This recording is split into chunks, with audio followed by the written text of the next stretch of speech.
Welcome back to I Remember Radio, special edition. We have a superstar guest, and I get chills just thinking about her because I met her back in '68. She came in the studio at KGBS AM and FM Los Angeles to say hello, and her song was already a huge national hit. And I was just blown away by not only her beauty and charm, and she's really a nice person. I was shocked that, oh, here's a big Grammy nominated music star that's so friendly. But the song is one of the sexiest songs I ever heard. And I don't know if I mentally realized it at the time, but I experienced this rush of good feelings hearing her sing it, and the way she presented it was so poetic. So, enough about me. Here's Merrilee Rush from Merrilee Rush and the Turnabouts, superstar. I mean, she has worked with everybody on the map, traveled all over the country and probably the world. Merrilee, welcome to I Remember Radio. I'm so glad to be here. I'm so glad to have figured out the computer thing. Well, you did good. And I'm curious about your memories of radio. I know KJR was the big Seattle station, and I'm sure you were a listener to that station and many others. What's your first memory of radio in Seattle? Well, KJR was like it, It and was. Pat O'Day was the guy, and along with Dick Curtis and Lan Roberts, and just they were personality jocks, and Yes. that's what was so wonderful about listening to radio, because not only did we get the tunes, we got these personalities that were fun. Um, Larry Lujak was here, Oh, yes. and he got fired from KGR. I think he was made some comment about one of their sponsors, and he went back to Chicago and became super jock. He was on I went back there to play, and he was on all these billboards in Chicago, and he was like the guy. But my first memory about radio was when I was, I think, junior high school. I would come home, turn on the radio, and sit down and write down all the top 20 every day. I would just, like it was going to change from day to day, but I would write it down and listen. And that's why I remember all these lyrics from back then, because I was paying attention. Good. And then I'd get up and turn on Bandstand in Philly and dance with my. American Bandstand. You were also on American Bandstand, I believe. I was on 3 times, but unfortunately it was in LA. It wasn't, I didn't get to, you know, that was way past prime then, but I would have given anything to go back to Philly and be on that show, because I was a big fan of the dancers. Oh, me too. Yeah, the dancers, I just I was their fan base. I remember one, her name was Justine, I think. Justine, Coming back to the me. blonde, Justine and Bob. Carol Scaldaferri was absolutely gorgeous. Yes. And Pat Molitari with the short hair, and oh man. Oh, it was good times. And there were magazines. Dick Clark would put out magazines of Bandstand, and so I'd buy them all. What a great concept, and it's still around today. I think there's still probably dance shows on television, maybe Dancing with the Stars. Anyway. I was on a show. We did a circuit, and I don't know if it'll ever. It might boot up again at some point, but it was the original Stars of American Bandstand with Bobby V's sons. Ooh. And we had the Shirelles and the Chiffons and Chris Montez and Brian Hyland, and we went all over the country doing this show. But they would show footage of us on American Bandstand as we were singing on a big screen behind us. They would show, and they would have Dick Clark introduce us on the screen. So that was pretty cool. I hope they do it again, but who knows? Dick Clark was the ultimate DJ. He really made it big. Nicest man.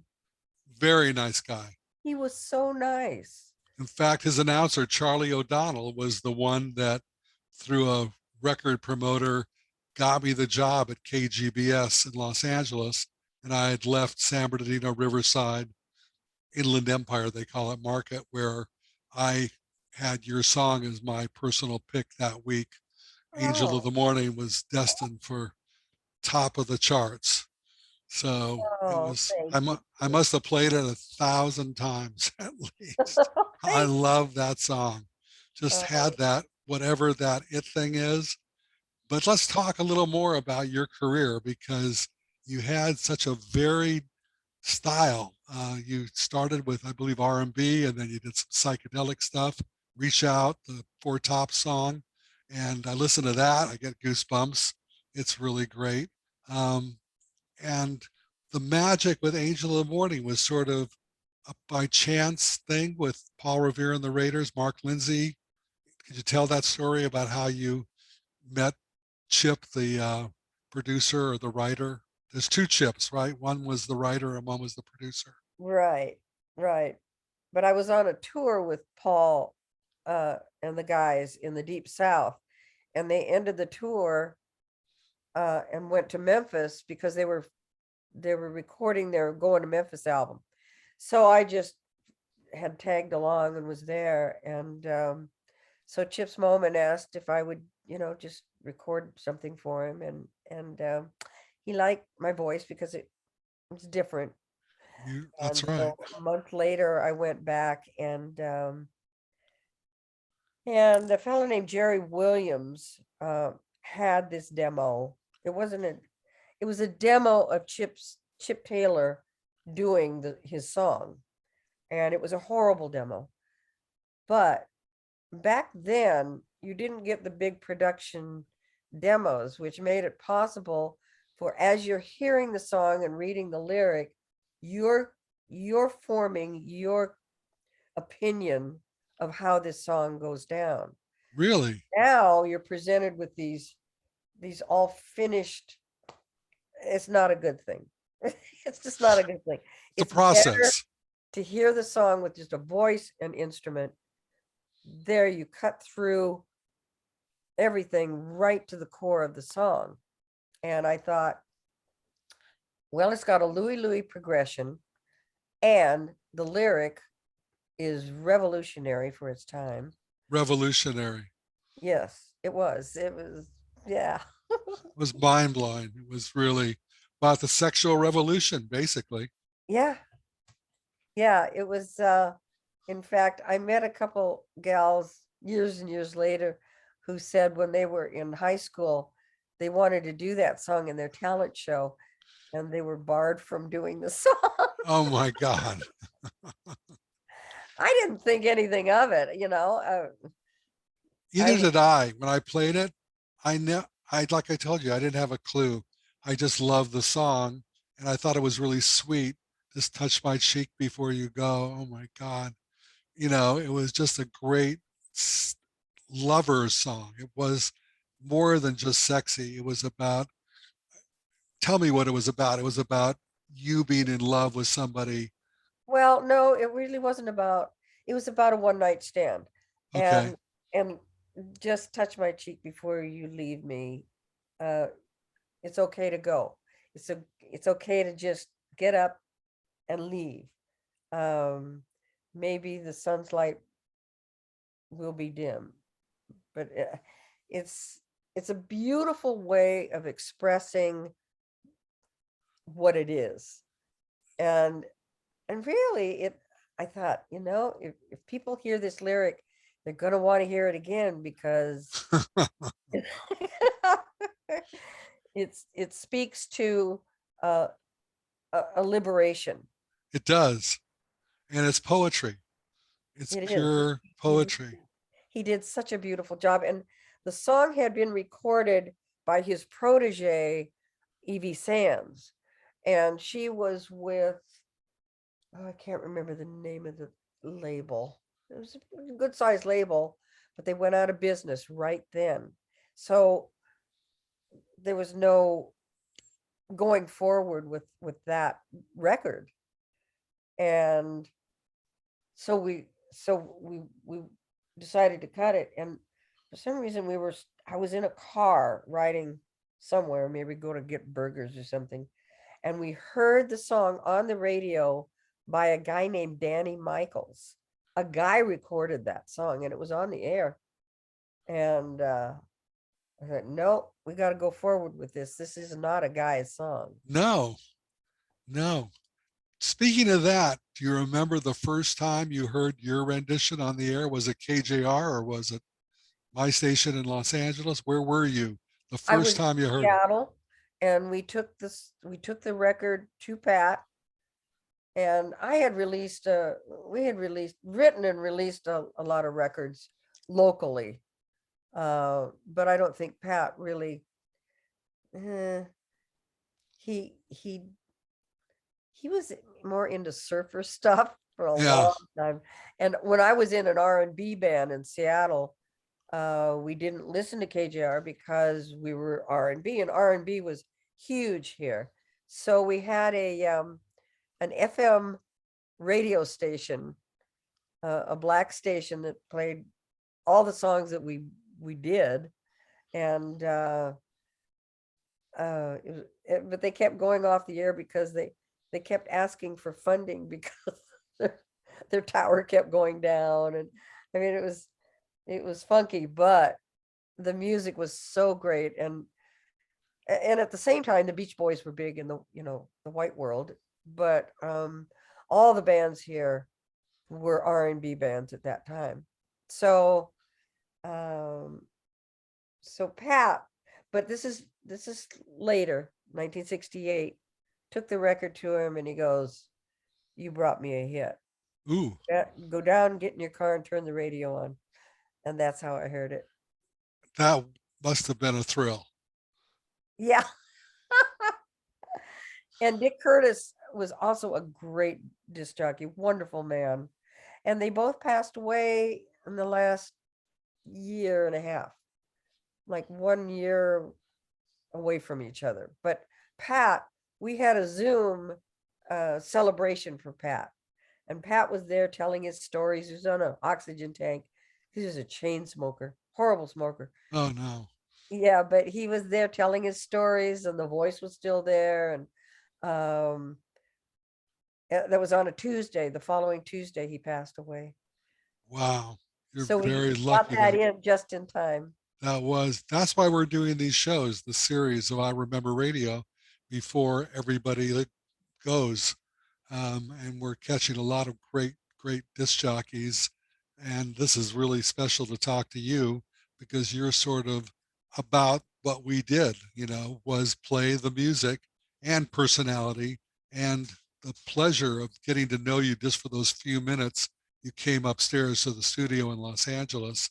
That added another dimension for me that I sort of wanted to talk about a little bit because DJs, as you know, I'm sure you've been to a lot of radio stations to visit on promotional tours. We're in Yes. this little box, and we're sort of separated from everything. We're playing the music.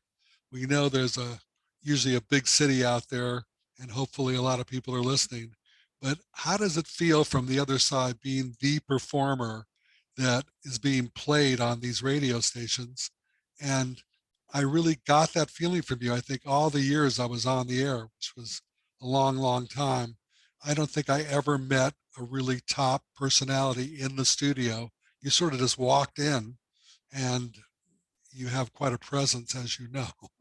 And I was like, whoa, Merrilee Rush and the Turnabouts. Oh, And I'm just curious. It's a little bit of an abstraction, but I've been thinking about it since I knew we were going to talk, of how you felt coming into these radio stations that were really playing and loved your music.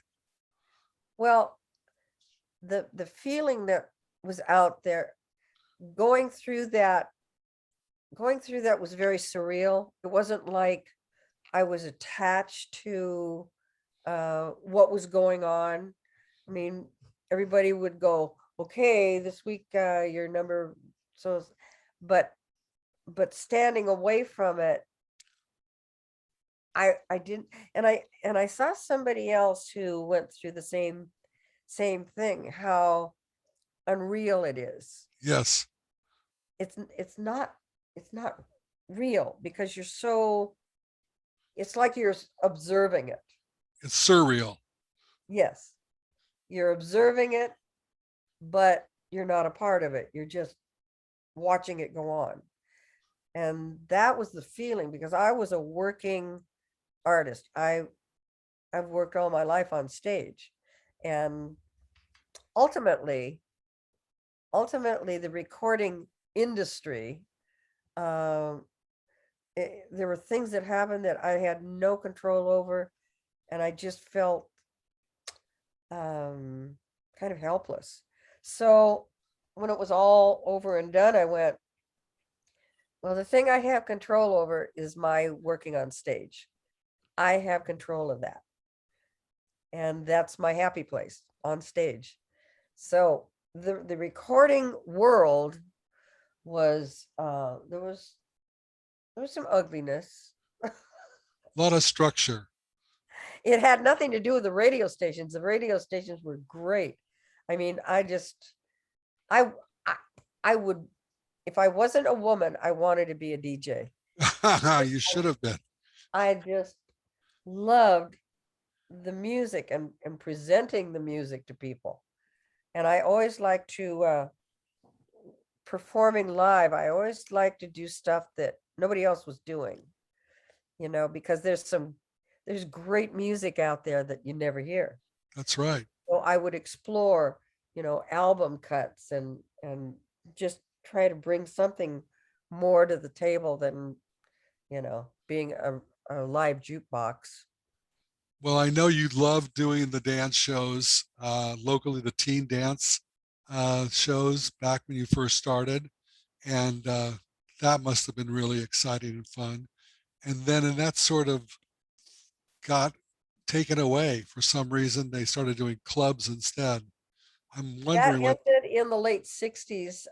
As soon as 1970 came along, the teen dances had ended, and we had to go into bars, but a lot of them big dance hall bars, uh-huh. which was fine. Uh, I never drank, I never smoked, so but I was able to just remove myself from that energy and just do what I do. I I uh I became asthmatic, like 15 years after I started playing bars, because I was inhaling everybody's smoke. I've heard that story before from Oh other yeah. performers. Yeah, it's really Yeah. I bad mean, for I you. inhaled everybody's secondhand smoke, which was probably just as bad as if I was smoking, um but the teenage dances were really the fun thing, because we were playing to hundreds of kids a night, where when you're in a recording studio, you're in a booth and there's nothing giving you feedback. That's similar to what I was talking about as a disc jockey. You're in this booth and we have phones, so we're taking requests and things Yeah. like that. But it is a surreal experience. And you sort of described it the same way in a recording session. It's structure, and you and I agree that we don't like that much structure. We want to be free. And that's how freeform radio started too. And you actually were a freeform artist because you did everything from R&B to psychedelic to, you tell me, all Yeah, kinds so of so things. I go in to record Angel, and Chips Moman, the producer, has this concept, because he never saw me work, Right. this concept of what I should be singing in a studio, and it was always sweet and soft, and I wanted to say, "Ugh." Didn't put me to sleep. And every producer I ever worked with never saw me work live. That's weird. I, So for they, the, fir- in fact, I did an album for United Artists with Denny Dianti. So we're doing all this stuff, and I go, okay, I'll do that. None of it was stuff that I would have chosen. But we agreed to do this album. He had Michelle Colombier doing the arrangements. We had this LA Symphony on this album. We had Wow. all the great session players. I mean, you name them, they were on that album, but it wasn't really me. So at the same time, they were going to put us out on tour, and then they pulled the funding. But in the meantime, we were rehearsing with the 10-piece band. It was like our R&B band. We did a showcase for the album at the Troubadour. All the people from United Artists were there. After I did my set, Denny comes up to me and he goes, "We've been cutting you all wrong." Wow. And by That's then it was too amazing. late. United Artists was being sold out. Everything changed. And that's why the recording business is, it's, they take the creativeness a lot out of, back then they did. Now everybody makes their own records and writes their own songs, and it's a whole different world now. It is. And now you have Apple Music and Spotify and all these You streaming don't have independent places. promo men. No, we miss those guys and gals. They were Some of the fantastic. funnest guys you'll ever meet. Absolutely. I think they're the ones that brought you up to see me. They didn't come in the studio, but they set you up. A promo And guy. yeah, of course, they were promoting Angel of the Morning, but I was already sold because at the last radio station where I worked, you were my number one pick, pick of the week, the song. So it's interesting your career and how you've done Vegas. You've done so many TV shows. Glenn Campbell. Tell me about your experience doing TV in Los Angeles, national television shows. Well, I love doing TV because everybody that does TV production, they are professional people. Real. When you work on the road with, band musicians, equipment going off, and you deal in that world, and then you go do a TV show where everybody has their specified job that they do, and they're really good at it. They're just really professional people. I was in awe. I got to meet some great people, and it was a wonderful experience. Good. Yeah, there are fantastic people I know personally in Los Angeles that work in the industry. I don't know if you just saw the Adele special on CBS, and she did it from the planetarium. Did you see that by any chance? So, Yes. a lot of these come along and I go, I'll see it eventually, Yeah, because definitely.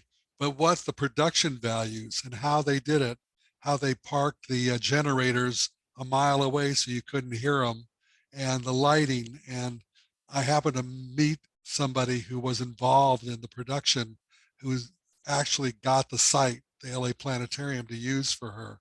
And the professionalism is just beyond belief how good they can do it when they want to and spend the money.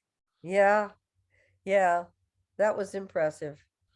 But getting to do all the material I wanted to do, that never happened.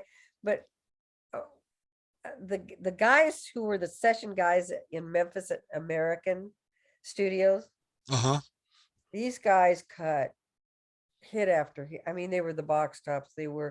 Um, they did the 36 sides on Elvis. They did BJ. Neil Diamond too.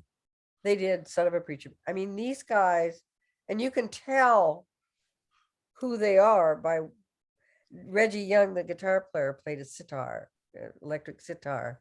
And so one time I took a Vanilla Fudge album down there and played it for them. And they went, wow, because they were in their own little cultural cave. I mean, they only knew what they wanted to know. I don't think they listened to pop radio. And so they said, okay, let's do this. So we chose Reach Out, the Four Tops Reach Out, and did it like Vanilla Fudge would You do it. keep me hanging on. and they had a ball. You listen to Oh, Reggie playing the sitar, really psychedelic. It was something they'd never done before. And that's exciting. yeah. Well, you're a mover and a shaker. Tell me about what you're into now. Are you still performing? I have been in quarantine for 2 years now. Me too. Yes, 2 years. 2 years. I don't know when it's going to be safe to go out there. I just don't know. Me I don't either. know, but like people like Bowser and the V's Boys, they'll call me and put me on a show. So whenever they boot up again, they might call me. I don't know, but I live on this farm with my really gifted husband from New Orleans, and life is good. Life is good Good. at Merrimack Farm. Have you recorded together some things? I give her a studio in your We home. have a studio here. He goes to Nashville once a year, and there's a session that's all put together, and they just hunker down and record for a week. And Ooh, um, so he just put out a CD of his New Orleans style stuff. Um, he's really gifted. He dwarfs me, but uh, I just did a re a recut of Angel. Um, well, it was on Blacklist. If you ever if you ever watched Blacklist, they used it for 2 shows on Blacklist, and they didn't just play it; they featured it. It was quite something. So so I have releases up there on iTunes, and um you can download stuff. As far as recording, uh the tracks can be done elsewhere, and I can do the vocals here. cool. That's great. You also uh, were on a soundtrack, I think, of a movie. Bob and Carol, Ted and Alice. They used your Oh yeah. rendition. Yeah, that was interesting.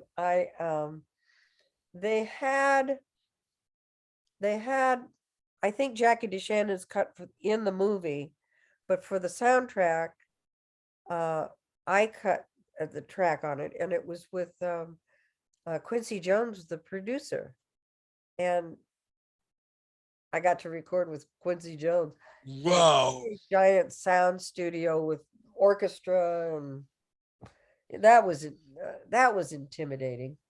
it must have been exciting too Yeah, that was an old sound stage that I believe is not there anymore. in Los Angeles. Yeah, yeah. Interesting. Well, it's such a thrill to talk to you, and you're such a super talent. I just am beyond pleased that you made the time to do this. Is Oh there gosh, me and I do a lot of Zoom meetings, but leading up to get into Zoom has always been interesting. me too? My wife is technically, she's great. I'm challenged and she always sets me up. So she's here and I wish you could see pictures of your dogs that are up on the screen. We're really big dog fanciers. I take it you've retired from breeding and showing. I just bred my last litter um 2 years ago. Now all I've got a lot of pups out there in the ring, but I've only been to a couple dog shows because I've been in quarantine. Yeah, well, the But I mouse are have the best. grandchildren out there, and they're doing very well. Good, good. They're from the original litter, from the original dogs. Well, I've been breeding since I've had the breed for 60 years. I've been breeding, since the early 80s. So, um, breeding programs have to weave. You weave, you do an outcross, you come back in and breathe that, and then you go out again, and it's to and we do tons of health testing, uh which backyard breeders and people who just breed a litter, they don't do the health testing, and that's Very where important. the pure breeds get into trouble but there is a standard of health testing that should be done now. Absolutely. I had a bad experience with a backyard beater on a Portuguese water dog who had a flea Oh, allergy, great breed. and great breed. Indy is a great dog. And anyway, I just want to track back a little bit because I didn't acknowledge you for the Northwest winner of the Hall of Fame. You were inducted into the Hall of Fame, and I thought that was pretty cool. Yeah, Also, cat. and also your Grammy nomination to be nominated along with Barbara Streisand, and who else was in that group? Female Artist of the Year. Dionne Warwick won. Yeah, she won. But Barbara Streisand and Yeah. I had my notes. I wanted to be with the guys who cut the stuff. Yeah. So I went to the Grammys in Nashville, which was a different experience than going to the one in LA, but we got two performers at our Grammys that were to die for. We had Jerry Lee Lewis. Ooh. And Sam and Dave. Oh my God, my favorites. Sam and Dave. Wow. I saw them in concert at the Forum. They were unbelievable. And while I was sitting there, work with Sam Moore and have my picture taken with him. What a talent. And while they were performing, I was in like the DJ seats, the extra super seats, and in walks an entourage. And I look down and I see this huge diamond ring on this guy. I look up at him, it's Prince. And he wanted to do some recording with the staple singers. They were in that show. And he was sitting like one seat away from me. In fact, my wife at the time, she was sitting next to him. So that was a super thing too. But I'm a big R&B fan. I started out loving R&B music and listening to the local R&B station in LA. All the great jocks and the great music. I still love it. And I work with James Brown, doing a lot of shows in San Bernardino with him, and got to know him too. So Tina Turner was my idol. And so every time she comes through, and I saw Tina when the Ike and Tina Turner review in 1963, I think. And she was, she had the long processed wig and the floor length strapless dress. Shimmy shirt, yeah. Shimmy dress. But I saw her every time she came through. I saw her at a bowling alley in Tarzana, California with my mother. What? With the Ike and Tina Turner review with the Ikeettes. And I'll never forget it, nor will I ever forget you. Thank you so much for doing I Remember Radio. You're the greatest. My pleasure. And thank you so much. I wish we could play the record, but YouTube has some limitations on that for us. But everybody out there, you can also listen to the record and buy it or listen to it. But it is a masterpiece, especially when you do it, because I heard some other renditions and they didn't even compare to your style. And I know it was a great producer and great writer, but you did so much with it. Thank you for all the pleasure you've given me. Oh, this has been fun. It is fun, and you're the greatest. Thank you so much. Get me your cell number and I'll text you some pictures. Okay, no problem. I will send it to you. All righty. Thank you so much. My pleasure. Bye-bye. Bye-bye.